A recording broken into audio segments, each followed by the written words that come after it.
NATO and Poland say a missile that struck Polish territory on Tuesday was probably misfired by Ukrainian self-defense. 2 people were killed when it exploded in a village near the border between Poland and Ukraine. It happened on the same day Russia bombarded Ukraine with scores of missiles targeting infrastructure and cities right across the country. In these fields near the Ukrainian border, the search for answers continues. It was here that a missile came down on Tuesday, killing 2 and sparking fears that the war in Ukraine might escalate into a wider conflict. Had this been an intentional attack on NATO member Poland, it could have triggered a military response by the alliance.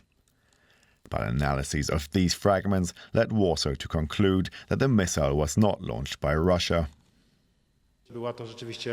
It was probably an S-300 rocket made in the Soviet Union, an old rocket, and there is no evidence that it was launched by the Russian side. It is highly probable it was fired by Ukrainian anti-aircraft defences and unfortunately fell on our territory. Russia on Tuesday launched dozens of cruise missiles and drones at civilian targets in Ukraine, as President Putin seeks to compensate for battlefield defeats with terror. Ukrainian President Volodymyr Zelenskyy denied that a Ukrainian air defense missile had gone off course. He called for his own investigators to be granted access to the site. The Ukrainian position is very clear. We strive to establish all the details, every fact.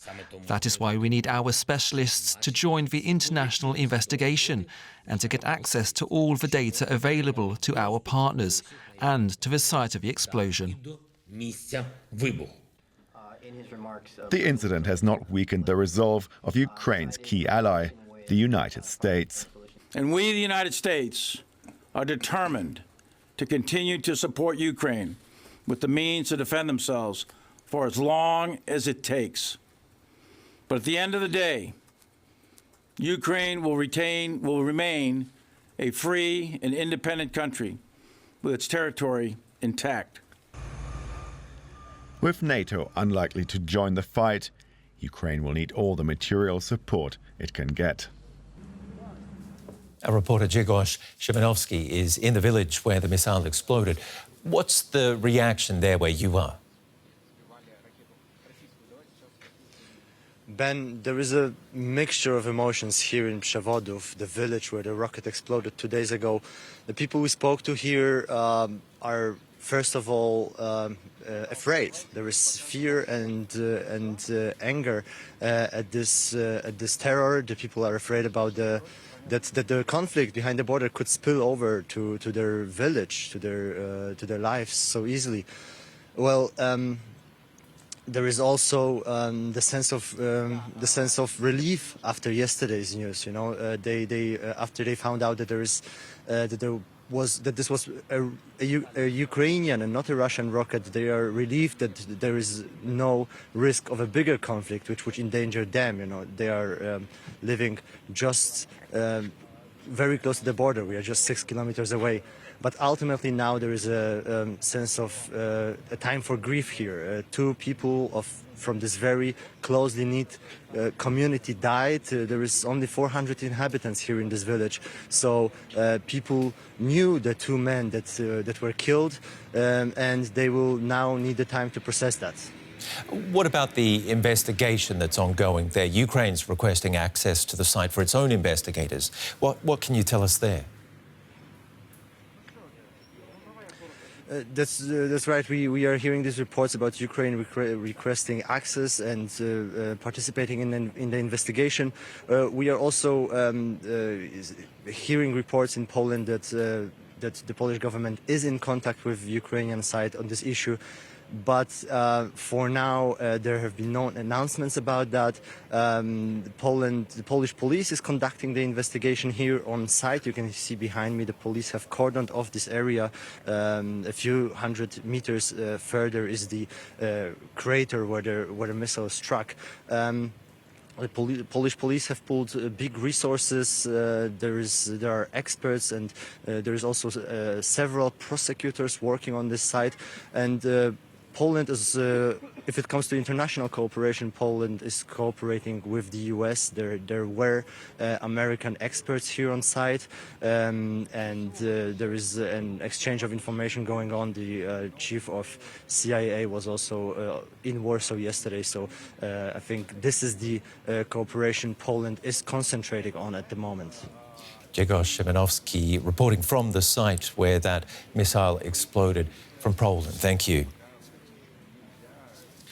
Our correspondent Jan-Philipp Schulz is in Kyiv. I asked him how damaging it'd be for Ukraine if this was caused by a Ukrainian air defense missile. I think the fact itself that it was probably an accident caused by Ukrainian air defense is not so damaging for Ukraine. Everyone in the Western countries, especially also in Poland that is directly affected, agrees that the ultimate responsibility is with Russia. Without their invasion, none of this would have happened. And I haven't heard any direct accusations against Ukraine in this regard. What might be a little bit more damaging are the rhetorics that we have heard since the incidents happened. First of all, the absolute denial that it might have anything to do with Ukrainian air defense, and then the deep skepticism regarding the investigation results that have been carried out and that have been published so far.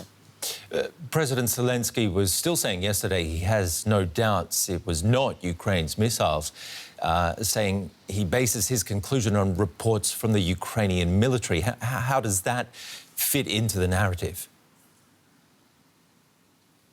Well, I think if we look carefully at the statements since the incident happened, we see a slow shift there. At the very beginning, the official statement was it was a Russian missile and everything else is basically a conspiracy theory. In the afternoon, President Zelenskyy said that he still doesn't have any doubt that Ukraine doesn't have anything to do with it, and the Secretary of the Security Council said that there is no evidence supporting the first investigation results. But in the later evening, President Zelenskyy's statements changed a little bit. He was still speaking about Russian aggression crossing the border, but in a more general way. And he was more focusing on his demand that all investigation results have to be transparent and that Ukrainian specialists have to be involved in the investigation.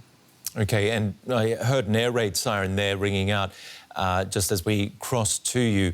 And I believe Russian missiles continue to fall on Ukraine. How is the country coping?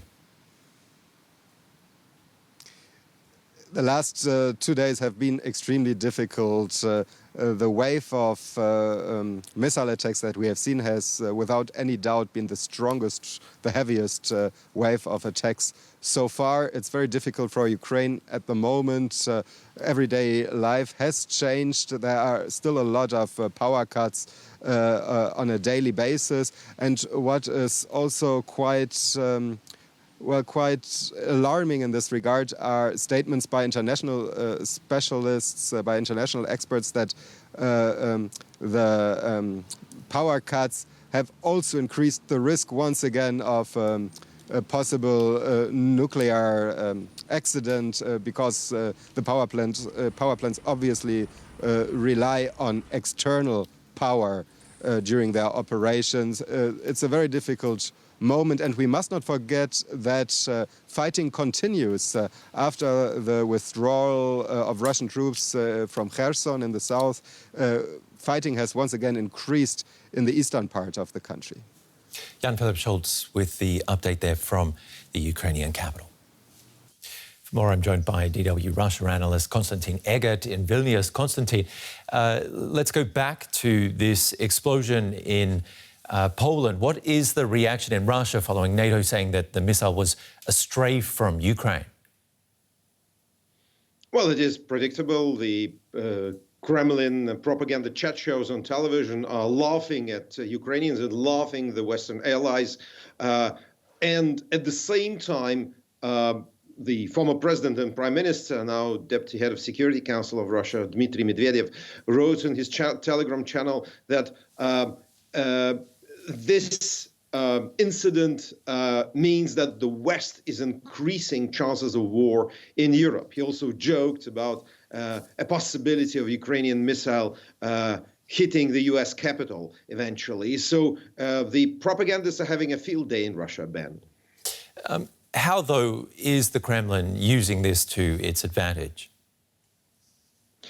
Well, I think that the idea now will be to say that Ukrainian armed forces are incompetent, that the risk of some kind of accidental confrontations being heightened not by the Russians, but by the Ukrainians and their Western allies, as I said. But I also think, I'm not excluding it, that the Kremlin will use, if Putin wants to, of course, to promote the idea that finally some kind of dialogue should start. We've seen several Russian officials recently, including Deputy Foreign Minister and actually including the presidential press spokesman, Dmitry Peskov, saying that, we never refused to talk to Ukrainians. So this may be a door for the Kremlin to open this kind of a path to negotiations, to signal, to try to convince the West that negotiations are really needed. Well, let's see if they do walk through that door. Konstantin Egger, thank you very much for your analysis there.